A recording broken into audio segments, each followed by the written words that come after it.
Olá meninas, olá meninos, tudo bem com vocês? Hoje nós vamos iniciar o nosso segundo núcleo de estudo, tá? Do nosso segundo módulo, as chamadas sociedades clássicas, a antiguidade clássica, ou antiguidade greco-romana, ou antiguidade greco-latina. Em outras palavras, nós vamos começar a estudar hoje Grécia Antiga e Roma Antiga. A primeira coisa que eu queria falar para vocês era que questionamento sobre o porquê de estudar essa sociedade sempre ocorre, né? E quando nós olhamos ao nosso redor, a nossa educação, a nossa política, a nossa sociedade, todos os campos do nosso conhecimento, a gente consegue ver pelo menos um percentual de influência dessas duas sociedades. Grécia e Roma moldaram o que nós chamamos de mundo ocidental ou história ocidental. Termos como democracia, república, senado, cidadania, filosofia, todos esses termos passam por uma ou por outra sociedade. Então é por isso que a partir desse momento nós começamos a estudar esses dois núcleos de conhecimento, essas duas grandes civilizações. Então, nessa primeira aula, nós iniciamos os estudos sobre Grécia Antiga e depois nós iniciamos Roma. Nessa aula de Grécia Antiga, vocês já têm o material aqui na nossa sala para abrir e para acompanhar. Na aula de Grécia Antiga, eu vou fragmentar a nossa videoaula, tá? Nas seguintes partes. Nós vamos ter essa videoaula de uma introdução sobre o mundo grego. Depois nós vamos analisar duas civilizações, Atenas e Esparta, separadamente. E por último, os grandes conflitos e as grandes guerras no mundo grego. Tá? Então, nessas videoaulas, a gente vai fazer uma verdadeira análise minuciosa sobre essa sociedade, certo? Então, é ideal que você tenha essa videoaula junto com o material aberto, que você acompanhe os dois para fazer as suas anotações, ok? Então, o primeiro ponto que nós vamos analisar é sobre a Grécia Antiga, tá certo? No material de vocês vão perceber que no mapa que abre a aula, nós já mostramos uma característica geográfica da região da Grécia Antiga, tá? O que nós, hoje em dia, Grécia é um país, mas quando nós falamos Grécia Antiga, nós estamos falando de toda uma sociedade, tá? Que ficava, né, no seu centro, na área da Península Balcânica, tá? A Península Balcânica, se vocês observarem esse mapa que tem aí na aula, no material de vocês, é uma região toda recortada, uma região composta por uma parte de ilhas, uma parte península, uma parte continental. Tá? Então, essa característica geográfica de um relevo entrecortado, com a ocorrência de montanhas e de terrenos, né, que são separados por grandes cadeias de montanhas, é muito importante porque ela vai dar origem a um dos temas centrais dessa primeira parte da aula, que são as cidades-estado. Toda a Grécia Antiga, ao contrário do que a gente já estudou, por exemplo, no Egito, em que tinha um grande império, na Mesopotâmia, na Pérsia, aqui nós vamos ver a ocorrência das chamadas cidades-estado. Esse, inclusive, é o tema mais importante dessa primeira parte da nossa aula, cidades-estado. Tá? E essas cidades-estado, elas eram independentes. Então a Grécia Antiga, ela se organizava em várias cidades-estado que eram quase como países. Elas eram tão independentes que elas eram quase como países. Nós vamos analisar duas delas, Esparta e Atenas, mas na segunda parte da nossa aula. Nessa primeira parte eu quero introduzir um pouco dessa história. No material de vocês vão ver que existe uma periodização. Quando a gente vai estudar a Grécia Antiga, a gente divide em períodos pré-homérico, homérico, arcaico, clássico e helenístico. Tá? Então essa subdivisão, ela é a forma de estudar por períodos, por determinações. Hoje a gente vai falar um pouquinho do pré-homérico, do homérico e começar o arcaico. Mas quando vocês observarem no material de vocês vão perceber que o período arcaico, o clássico e o helenístico, ele está destacado em negrito. Por que eu destaquei isso para vocês? Porque esses três períodos são os mais importantes e são os períodos em que nós temos fontes históricas. O período pré-homérico e homérico são os períodos da origem do mundo grego em que as fontes elas são principalmente fontes mitológicas. Tá? Lá na filosofia vocês devem estar estudando um pouquinho o que é mito. Então, as fontes dos primórdios da sociedade grega, elas são fontes mitológicas, então a gente se aproxima mais da narrativa do que da história. A gente vai falar um pouquinho disso, tá? Mas essas datas e esses períodos são importantes para estudar em fragmentos. Não se preocupe em decorar isso não é o essencial para vocês agora, tá? Então a primeira coisa que a gente tem que entender, de onde vem o nome pré-homérico e homérico? Vem de um autor chamado Homero, o maior autor grego, né? O Homero, ele contou toda essa história do início do mundo grego, do início dessas cidades-estado, de como que a Península Balcânica foi ocupada, quem ocupou. Então, em 2 livros principais ele conta essas histórias. Um livro chamado Ilíada e um livro chamado Odisseia. Tanto em Ilíada quanto na Odisseia, a gente tem ali uma narrativa mítica em que os homens convivem com os deuses, narrativas mitológicas. Então é muito bacana de ler, muito bacana, né? Porque grande parte da mitologia grega está ali. Mas ao falar dos deuses e ao falar dessas mitologias, o que o Homero fez? Ele acabou contando como que a Grécia foi ocupada. Então no terceiro slide de vocês vão ver a ocupação desse território. E aqui vai uma informação importante. Na época em que os gregos ocuparam, né, o território, em que esses homens que nós chamamos de gregos ocuparam o território, não se chamava Grécia. Toda aquela região era chamada Hélade. Tá? Tudo que nós chamamos de Grécia Antiga hoje era chamada Hélade. E os povos que viviam ali eram os povos chamados de helenos. Então o termo grego ele vai surgir muito tempo depois, quando Roma conquista esse território. No momento em que os gregos antigos, que nós vamos chamar a partir de agora, viveram, eles eram chamados de povos helenos. E eles ocuparam toda essa parte. Quais povos? Aqueus, jônios, eólios, dórios, povos que migraram de outras regiões e chegaram lá na Península Balcânica. Não é tão importante para nós entendermos isso, eu coloquei só para situar. Porque o mundo grego ele vai surgir da sociedade chamada Micenas, tá? E da sociedade chamada Creta, onde vivia o rei Minos. Por isso, sociedade minoica.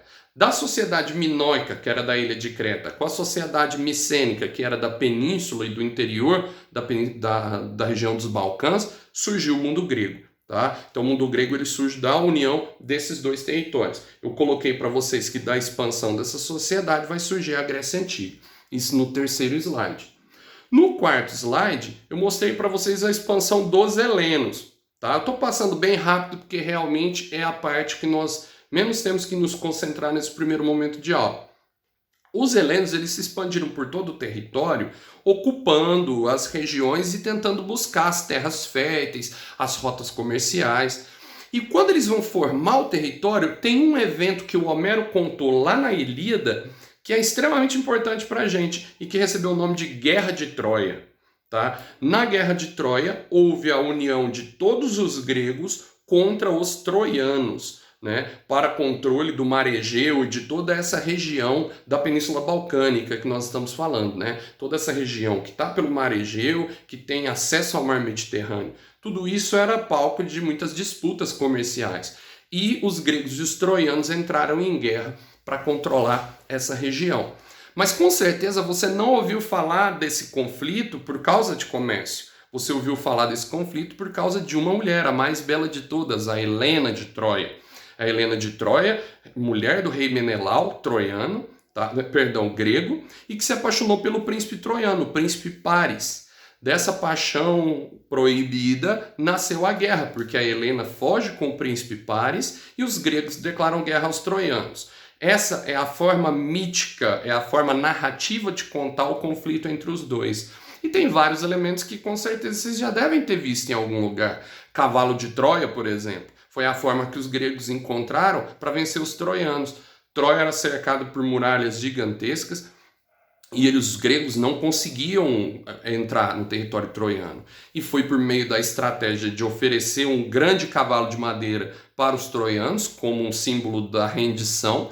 Os troianos põem o cavalo de madeira para dentro e à noite saem vários gregos de dentro desse cavalo, abrem as muralhas, as portas das muralhas e os gregos entram e ganham dos troianos. Então é uma grande história, uma grande narrativa que fala como que os gregos venceram os troianos e unificaram toda essa região. Tá? A partir de então nós temos a civilização grega. As várias cidades e estados se uniram para poder vencer os troianos. E no meio disso tudo, personagens míticos como Heitor, o príncipe troiano, Aquiles, um semideus que lutou ao lado dos gregos, mas tudo contado de maneira mítica. Troia existiu? Por muito tempo se pensou que Troia era somente uma história, era somente uma invenção. Mas recentemente foi descoberto o sítio arqueológico de Troia. Então já é comprovado que Troia existiu. Mas a narrativa da Ilíada ela é uma narrativa mítica, ela conta uma história. Tá? E o que é importante nesse momento?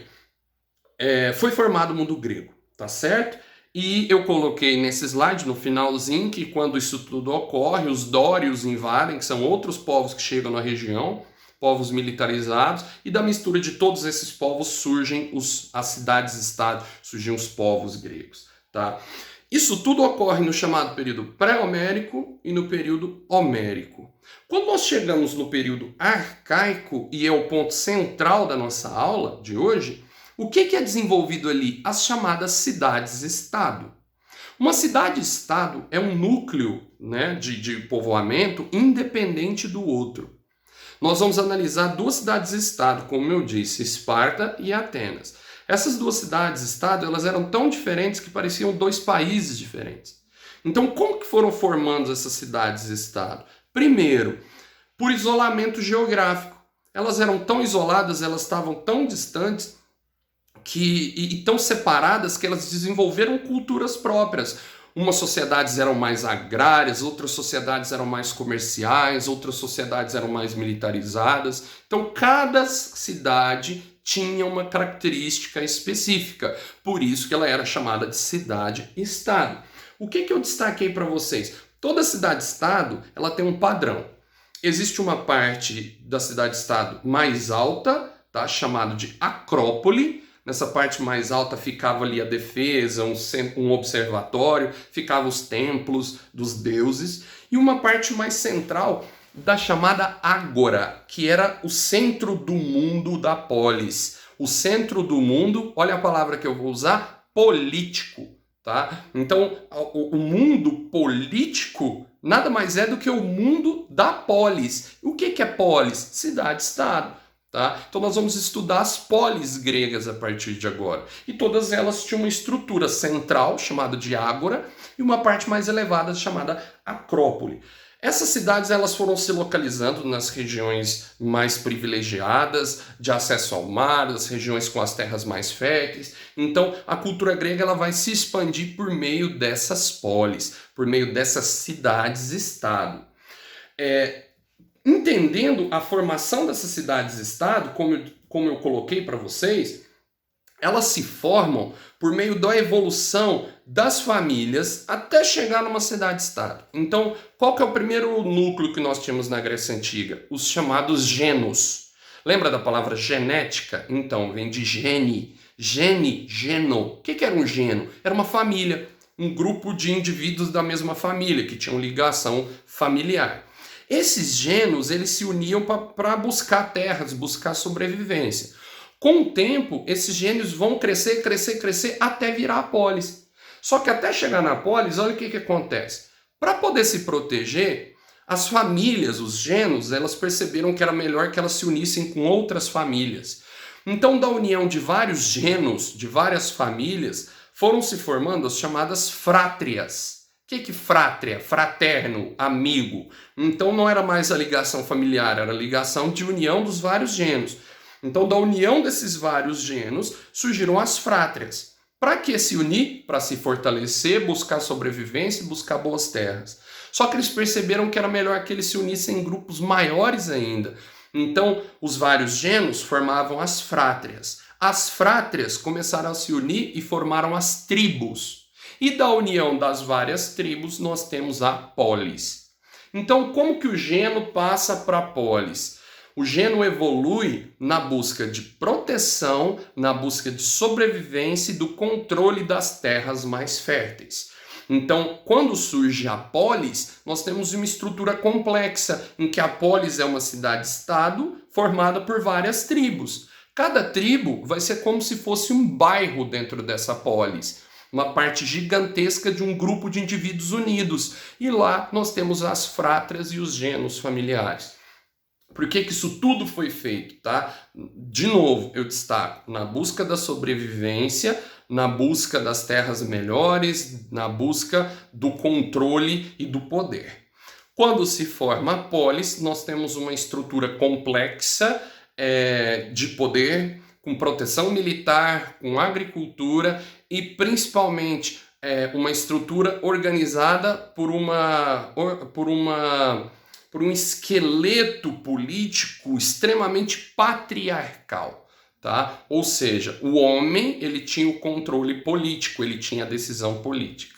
Nós vamos estudar nas próximas aulas que essa política é essencialmente, no mundo grego antigo, feita pelos homens. E uma das coisas que nós vamos discutir na próxima aula é o que é cidadania. Porque nem todos os gregos eram cidadãos. A maior parte dos que moravam nas polis não podiam fazer política, não podiam escolher, não podiam votar, não podiam ter direitos políticos, porque eles não eram considerados cidadãos. Mas esse é um tema para a nossa próxima videoaula, em que nós vamos falar dessa diferença da cidadania de hoje para a cidadania na Grécia Antiga e vamos falar de duas cidades-estado, Esparta e Atenas. Beleza? Até a nossa próxima videoaula. Façam as atividades, não deixem acumular. Eu espero vocês na próxima videoaula. Um abraço.